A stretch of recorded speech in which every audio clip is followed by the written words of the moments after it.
Imagine you're a telegraph operator in 1859. Your machine is clicking nonsense. Sparks are jumping from the equipment.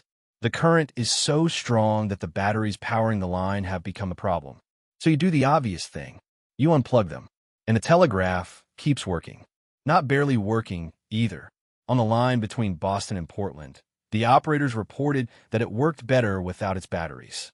For roughly 2 hours, messages traveled on electricity induced by a storm above Earth.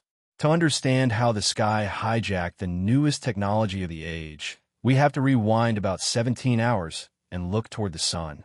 On September 1st, 1859, British astronomer Richard Carrington was sketching a large group of sunspots. At around 11 in the morning, 2 intensely bright patches appeared inside the dark cluster. Carrington first wondered whether light had leaked into his setup. It had not.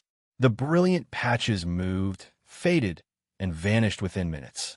Another observer, Richard Hodgson, saw the same phenomenon independently. They had recorded the first observed solar flare.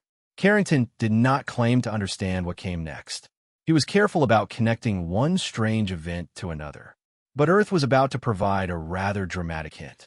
That night, the sky turned red. Auroras normally gather around the polar regions. This display spread much farther. Reports came from the Caribbean and Central America. Across North America, the light was bright enough for people to read ordinary print. Some observers mistook the crimson horizon for a distant fire. It looked beautiful. Down on the ground, every long telegraph wire was beginning to behave like part of an enormous accidental electrical experiment. Telegraph systems used batteries to push current through wires over long distances.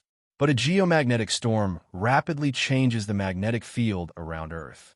A changing magnetic field creates electric fields, and those fields can drive current through long conductors.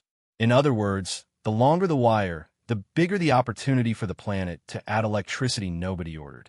Operators watched their instruments jam, reverse, and spark. One operator in Washington described receiving a severe shock when his forehead touched a ground wire.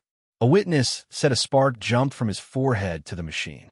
At other stations, the extra current made communication impossible. But in Boston and Portland, the operators tried something clever. Disconnect the normal batteries and adjust the equipment to the strange current already flowing through the line. It worked. The current rose and fell. But for about 2 hours, they sent business messages using what newspapers called the auroral current. The most advanced communication network on Earth was temporarily being powered by space weather. That does not mean the aurora itself was pouring electricity out of the sky like a glowing extension cable.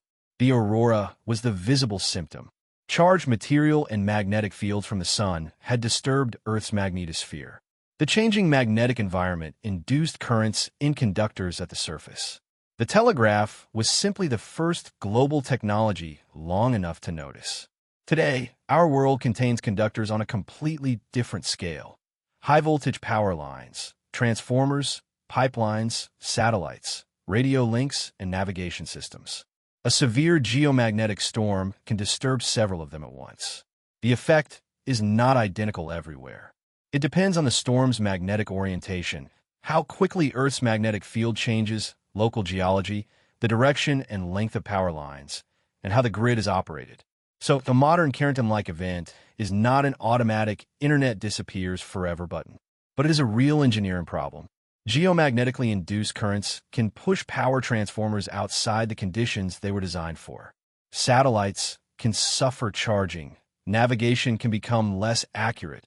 Radio communication can be disrupted, and the heated upper atmosphere can increase. Drag on low-orbit spacecraft. We have also had a warning. In July 2012, spacecraft observed an extremely fast Carrington-class eruption crossing Earth's orbit. Earth was not there when it arrived. The blast hit NASA's STEREO-A spacecraft instead. Had the eruption occurred at a different solar longitude, the modern electrical world would have faced a very serious test. There's one final twist.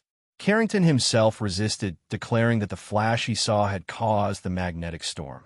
The timing was extraordinary, but the physics connecting the sun and Earth was not yet understood.